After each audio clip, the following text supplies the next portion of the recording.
Imagine this. A visitor Mm. from way out beyond our solar system, suddenly appearing in our cosmic neighborhood. What could it tell us? What stories does it hold? Or maybe what stories does it make us tell? It's a fascinating thought experiment, isn't it? Absolutely. And today, that's exactly what we're doing in this deep dive. We're looking at a real interstellar visitor, comet 3IATLAS. Yeah, this thing is, well, it's more than just a scientific curiosity, though. It's definitely that, too.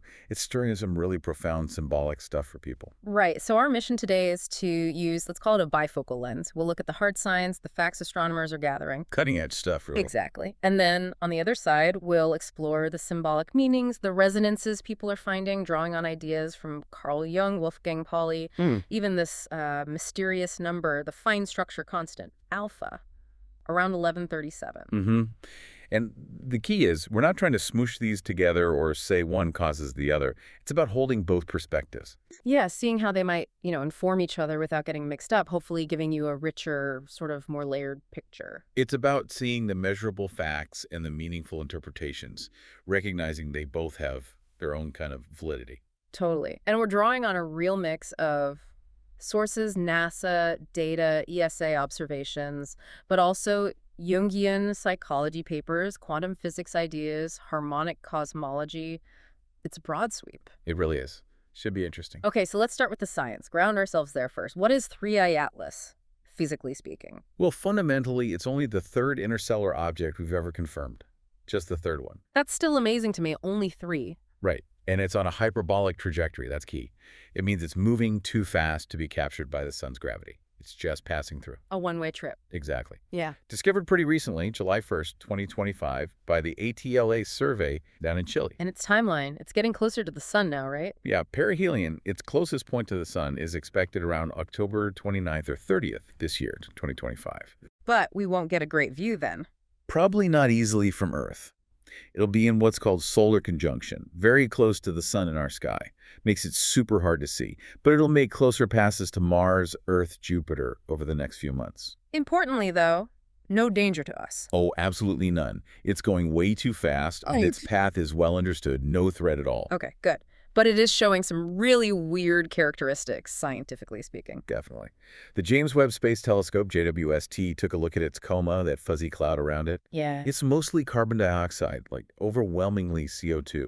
The CO2 to water ratio is something like 8 to 1. 8 to 1. That's unusual. Highly unusual. Among the highest ever seen in any comet, solar system or otherwise. It suggests maybe it formed somewhere very different, hotter star system, or maybe just really, really far out from its own star. Wow. A little piece of a completely different environment. Precisely. And then there's the metals. The VLT, the Very Large Telescope, detected atomic nickel emission. Okay, nickel. But, and this is the weird part, no detectable iron, at least not with current instruments. Huh. Usually you'd expect both. Typically, yeah. How metals get released from comets, our models usually involve both. So finding nickel without iron, it really makes you scratch your head. It hints that the chemistry out there, in other systems, might be quite different from ours. It's like we're getting these little chemical clues from another star's neighborhood. Exactly. And even its color is changing as it gets closer to the sun. How so? Observations show it getting slightly redder in some visible light wavelengths, but then slightly bluer in the near infrared. So it's reacting to the sunlight. Seems like it. The overall color profile isn't wildly different from some of our own distant comets, but the change is what's interesting. Suggests the surface of the stuff coming off it is evolving. And this coma, the gas and dust cloud, it's enormous. Huge. Already estimated at half the size of the sun, and it's still growing. Half the sun. That's hard to even picture. It is. And polarization data is hinting at some really complex plasma structures inside it, too. Things like maybe double layers, which are like sharp electrical boundaries. Plasma, like electrically charged gas. Yeah, the fourth state of matter, it suggests the comet is really active, electrically complex, not just a simple snowball. We also know how fast it's spinning. Yep, they clocked its rotation period at about 16.16 hours. And the tail. Comets usually have tails. Well, early on, it didn't seem to have a prominent one, just a compact, slightly lopsided coma with dust coming off continuously. Why no tail? Could be viewing angle. We might have been looking at it end on, sort of. Or maybe it just doesn't have a lot of the really fine dust that sunlight easily pushes back to make those big tails. Faint elongation did show up later, though. So all these oddities, Hmm. the CO2, the missing iron, the plasma stuff, it's making scientists rethink things. It really is. Some are even suggesting, based on the data, that maybe 3IATLAS represents a whole new class of small planetary body, something we haven't really seen before. So not quite a comet, not quite an asteroid, but something interstellar and unique. Potentially. Yeah. It certainly challenges our neat little boxes.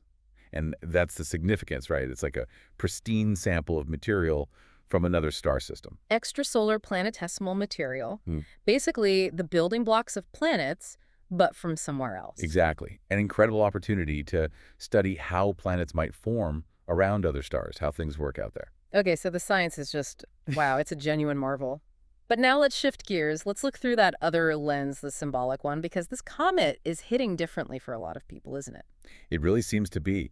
And this is where we can bring in those ideas from Carl Jung and the physicist Wolfgang Pauli. Right, they had this concept, the Unus Mundus. The one world. Mm-hmm. The idea that there's a single underlying reality from which both psyche, mind, consciousness, and matter emerge. So mind and matter aren't totally separate, but reflections of something deeper.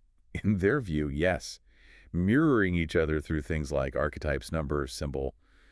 And that leads to their idea of synchronicity. Which isn't just random coincidence. Right, not just random. It's a causal connecting principle, a meaningful link between an inner state, like a feeling, a thought, an intuition, and an outer event.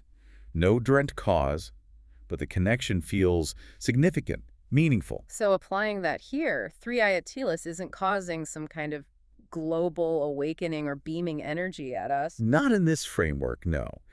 It's more like a symbolic tuning fork or a mirror.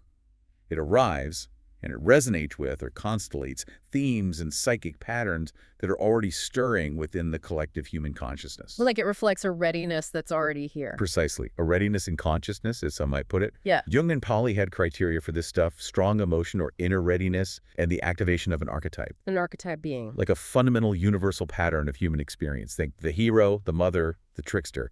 And the sheer volume of symbolic meaning people are attaching to this comet suggests those conditions are being met. Okay, so what archetypes are popping up around 3IATLAS? Jung talked about psychoid archetypes, patterns spanning both mind and matter. Yeah, it's a fascinating idea. And several seem to be constellated here. One obvious one is the messenger, like Hermes. Makes sense. An interstellar visitor bringing news signals from far away, literally. Exactly. Then there's the healer. The comet's path takes it near the constellation Ophiuchus. The serpent bearer. Right. Strongly linked to healing, integration, wholeness. Think of Asclepius and his serpent staff, the symbol of medicine.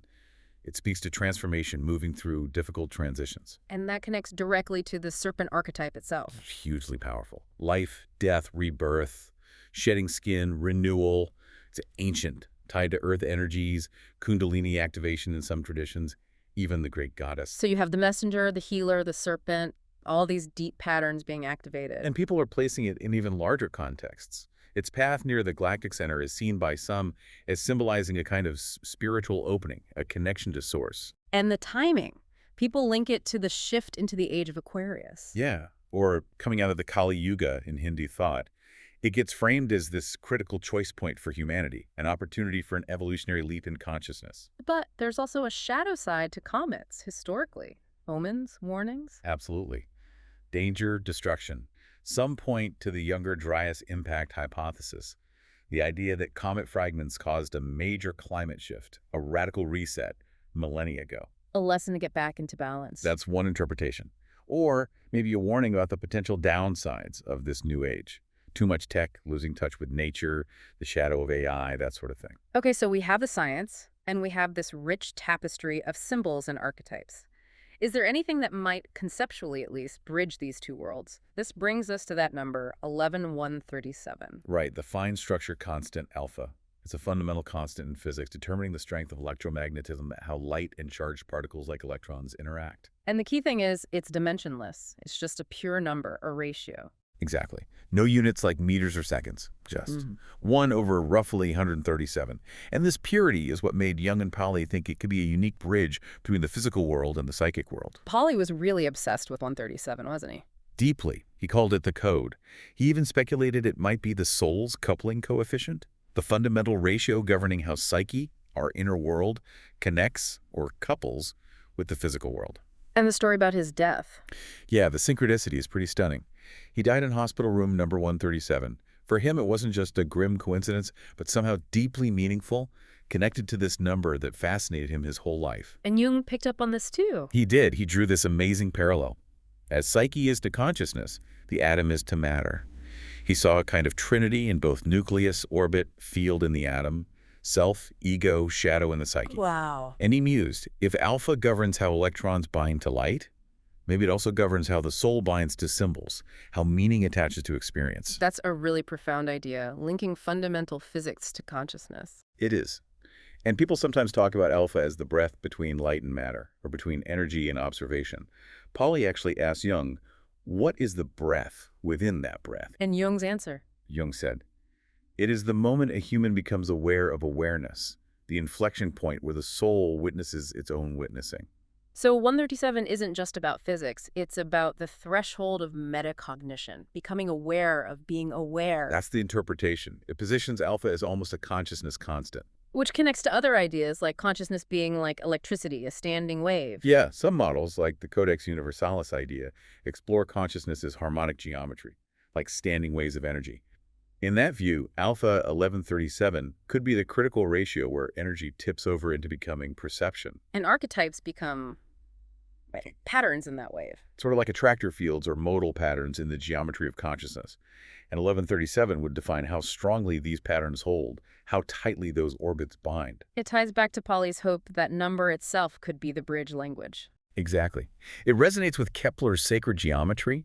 Even recent work reframing Euler's identity suggests connections to alpha and how consciousness might collapse the waveform into observed reality, into light. So 3IATLAS, in this view, becomes like a node, an archetype manifested in space-time, part of this unfolding wave of becoming. Okay, this is deep stuff, and it feels really important as we explore both the science and these symbolic layers to keep things clear, maintain clean edges, as you said earlier. Absolutely crucial. Science is about the measurable.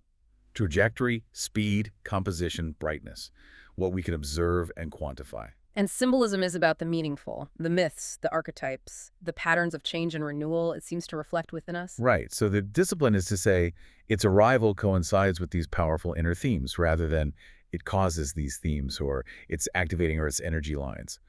The unity isn't in fuzzy cause and effect, but maybe in a shared underlying structure, a parallel between physical law and symbolic law. And importantly, the meaning isn't about waiting for the comet to save us or dictate our future.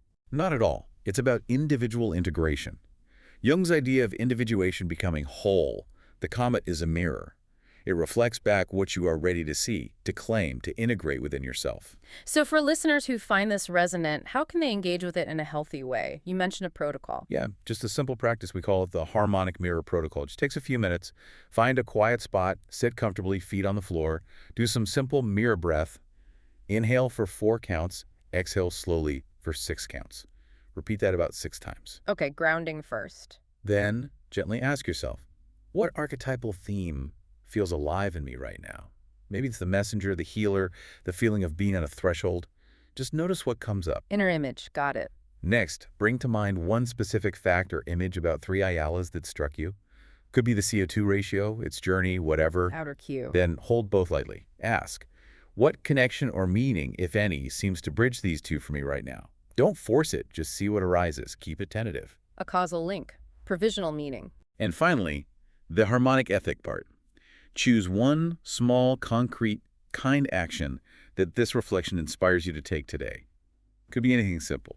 It anchors the insight in gentle action. That sounds like a really grounded way to work with these ideas, and maybe a quick tip if things feel too intense. Oh yeah, good point. Quick field hygiene check.